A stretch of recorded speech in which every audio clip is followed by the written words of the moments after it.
Hey folks, welcome to Broken Claw Mountain Works.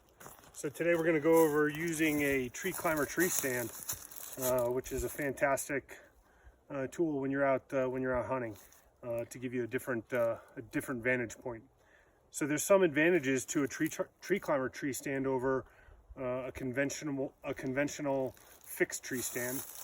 The main one is that a tree climber tree stand like this will give you a lot of flexibility, especially if you're hunting on public land. It allows you the option to move around every single day if necessary. Hell, you can move around 3 or 4 times in the same day, although I wouldn't recommend that. But that flexibility is a huge advantage to a tree climber tree stand like that. A major disadvantage is getting in and out of it isn't quite as easy as just climbing up a ladder. Each and every time you're climbing that tree and climbing back down it. So, if you're hunting first thing in the morning, you're going to want to be out there early enough to get in that tree, because you are going to make a little bit of noise. There's no two ways about it. You're definitely going to make some noise. So there's a disadvantage there.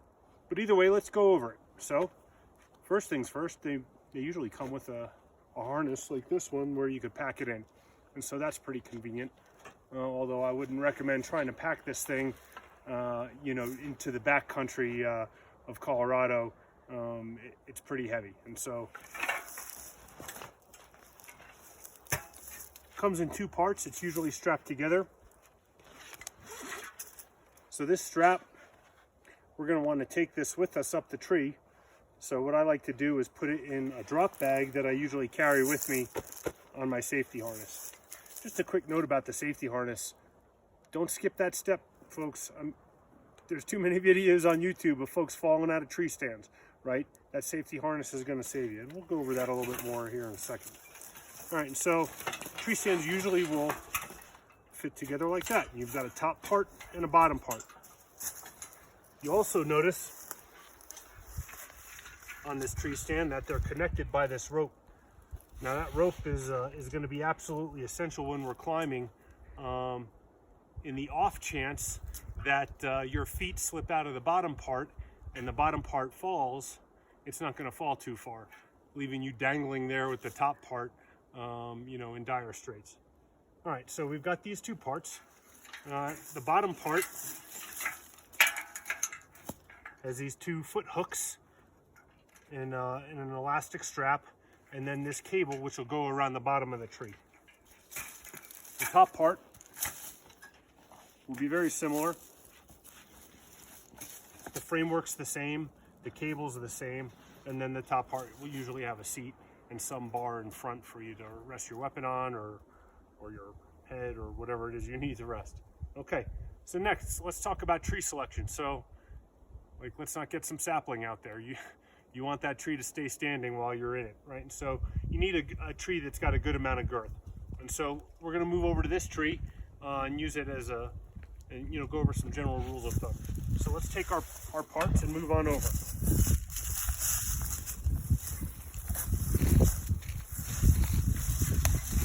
So the first thing we're going to attach is the bottom part of the stand to the tree, right? And so you'll notice here, this has a little spring action metal piece. We can pull this cable all the way out, and you'll notice this cable has these nodules on them, these metal nodules that don't slide, right? And what that is it allows you to adjust for the different diameters of the trees you might be using. So when we first start out, we're going to hold the tree stand up against the tree. Let's get this out of the way. And we're going to wrap our cable around. Make sure that this stays on the inside. All right. We're going to hold our tree stand up, and we're just going to start pushing these knots in. Now notice the angle I'm at right now. It's maybe 30 degrees. I could make this tighter on the tree, or I can make it looser on the tree.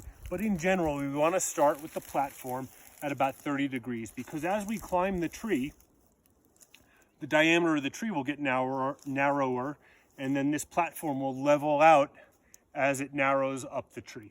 Okay. Now you'll notice the way we routed this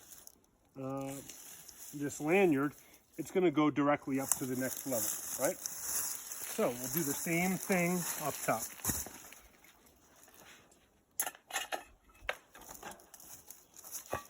We'll take this portion, we'll hold it up against the tree, and we'll route this right in here, and we'll make sure it locks in place. So now you'll notice this top part is leaning real far forward, right? We want that again, about at that 30-degree angle. So let's try another notch and see where we're at. That's probably good, right? Now, to place these two, we'll want them just like that. And you'll notice we have that safety lanyard wrapped directly in between the two of them. Now, the next step before we start climbing is we want to make sure that we have everything we need when we get up there. Because like I said earlier, it's a little inconvenient to get up and down a tree in a tree climber tree stand. It's not as easy as climbing a ladder. And so what I like to always do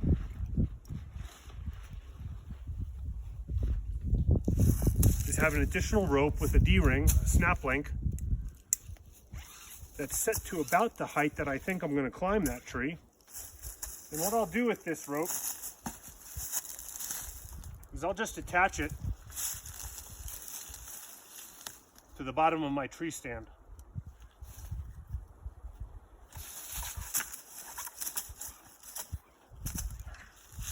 And now before I start climbing, anything I want in the tree, let's say I have a backpack with my snacks and my binoculars and all the other accoutrements I need when I'm hunting, I'll just attach it to this. The other thing I don't like to do is climb a tree with a loaded weapon.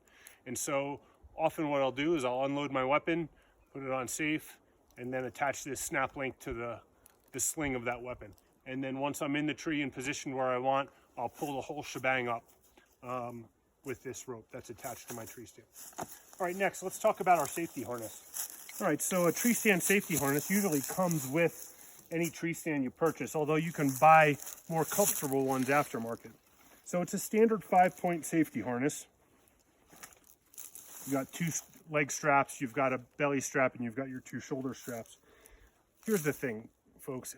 If you fall out of a tree and this harness is loose, and I promise you I've spent a lot of time in harnesses of various types, if your harness is too loose and it falls, you're gonna snag something pretty bad, right? So what you want to make sure is that this harness is good and tight, right? Might be a little uncomfortable, but I promise you it'll be more uncomfortable if you fall out of a tree with a loose harness. Now, once we're good and tight, you'll notice I can take this part, this is just an additional safety measure, and reroute it through the top part of that buckle, right? And there's no way that that's going to come loose now. We'll do the same on this side.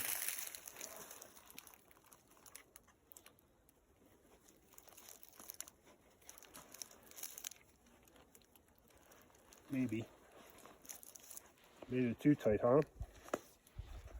There we go.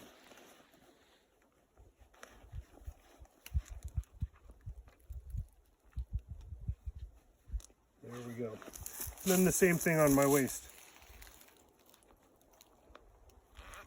Now the other thing about this 5-point harness is that in the center of the back, you're going to have this safety strap. And this safety strap is what's going to hold you to the tree. And we're going to hook this thing up the second we get on this tree. Because what we don't want to have happen is while we're climbing the tree or climbing down the tree, which frankly is the most dangerous portion of this, we'd hate to not have this harness attached, right? And so we'll connect that before we start climbing the tree. Just another note on tree selection. You're going to want a fairly smooth tree with not a lot of branches. If we notice this pine tree over here next to us, it's got branches all the way. And if we were to try and climb that tree, we'd have a lot of work to do in order to get anywhere that is of a good vantage point. So something I like to put inside my drop bag is a small pruning saw, because even on this very clean aspen, there's going to be maybe spots where I might want to, on my way up, take a branch or 2 off. So it's always a good idea to have a pruning saw with you in your drop bag. The other thing you should make sure you take note of is, remember that strap that we had that held the 2 pieces together. We're going to want to make sure we take that with us, because once we get to the top of the tree where we want to set up, we're going to use this as an additional safety measure to secure the top portion of our tree stand to the tree. All right, so without further ado, let's climb this guy. So you'll notice the height difference I have between the bottom part and the top part. And what that's going to allow me to do is to climb into this tree. And so I like to put my hands on the top part and then my feet on the bottom part and climb in. Now remember, the first thing we're going to do is get ourselves safe. And so I'm going to strap myself to this tree with this safety harness. You'll notice how it's routed above my shoulder. If it's routed under my shoulder and I were to fall, it's going to rip my arm up. So make sure it's routed above your shoulder. We're going to strap this around. Now at first, this is going to have to be a little loose around the tree because we're going to need to slide it up the tree as we climb. But once we get to where we want to be, we're going to be sure to cinch this thing down. That's probably good enough for now. The next thing we're going to do, if we look down at the bottom portion, remember that elastic strap, we're going to stick our feet on the inside of that and then hook that plastic hook. Let's stick our feet on the inside of that and hook our plastic hook. Let's see if we can get a close-up of that. Now, we're ready to climb the tree. So, first thing, let's make sure we feel secure, right? The bottom's secure, the top's secure, right? To climb this tree, all we're going to do is lift the bottom portion. So we just tilt it towards the tree and lift up and then push back down. And before we want to raise the bottom portion, we're going to want to kind of get some weight on this. Notice I've got all my weight on the top portion, right? Now, once I'm certain that the top portion's secure, I'm going to focus on the bottom portion. To do that, I'm going to use my feet to do the same thing I did with the top. Tilt towards the tree and then kind of do a crunch with my abs. Now, once it's lifted a little bit, I'm going to get my weight on that bottom platform and stand straight up. Then I can lift my harness, maybe tighten it a little bit, and do the top part again. Tilt towards the tree, get some weight on it, make sure it's secure. Same thing on the bottom. And just stand up. There's very little physical exertion involved here. If you can lift this very light tree stand like this, and then just sort of hold yourself in air like that, that's about the extent, and then lift your legs up, that's about the extent of the exertion. And we'll just do this all the way to the top. That's another advantage of a tree climber tree stand, is you're not wed to a specific height based on the ladder that came with that tree stand. If you need to be a little bit lower or a little bit higher to get a better vantage point, then you can do that. Okay, so you get the picture. I can climb all the way up to the top. You'll see I've climbed this tree several times before, and that's about my stopping point up there. So let's say I'm where I want to be. Now it's time to get set. So I'll pull my feet out. I'll tighten my strap. And I'll turn around and just scan the area and make sure that I'm good. So I feel confident with this. The next step is to make sure that this top portion is secure. Because watch this. It can just move real easy. And so let's say I'm in my tree stand and I see something catch my attention over here and I turn too quickly or I'm too excited. I could easily push this off and now I'm in trouble, right? Of course, my harness will hold me, but let's not put that to the test. So, remember that strap we had before? If we route this through the top portion of the tree stand,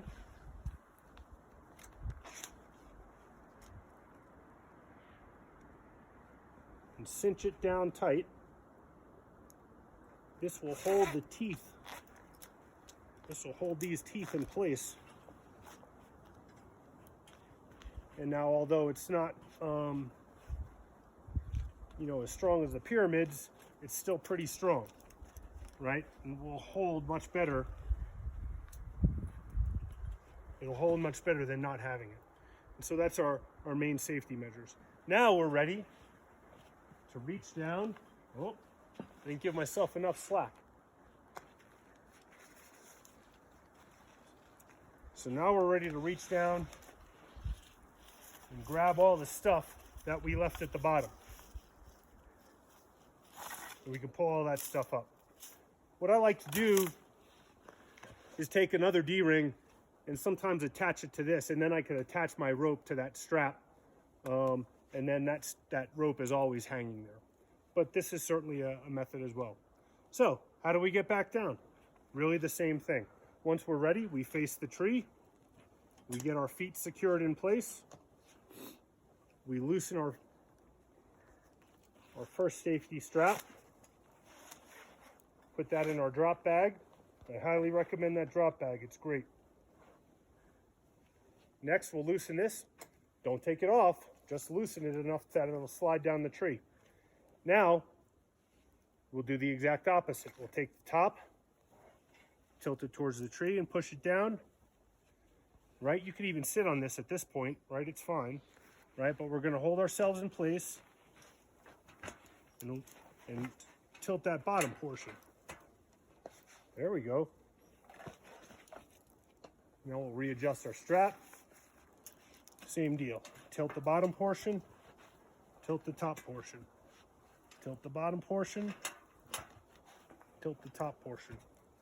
Readjust. Once we get towards the bottom, this is where folks break ankles. So we want to get this bottom portion as low to the ground as we can. And let's look at the height difference that we're at right now.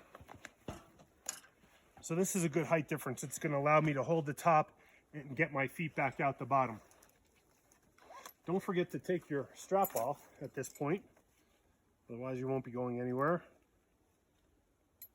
And then what I like to do with this strap is just throw it over my shoulder like a sling and keep it out of the way. So I'll just bend down, I'll hold to the top portion and step right out. Of course, I could leave this here, or I could pack it back up the way it was, put it on my shoulders and move to a different location. So folks, I hope this was helpful. Thanks for tuning in to Broken Claw Mountain Works, and I'll talk to you next time.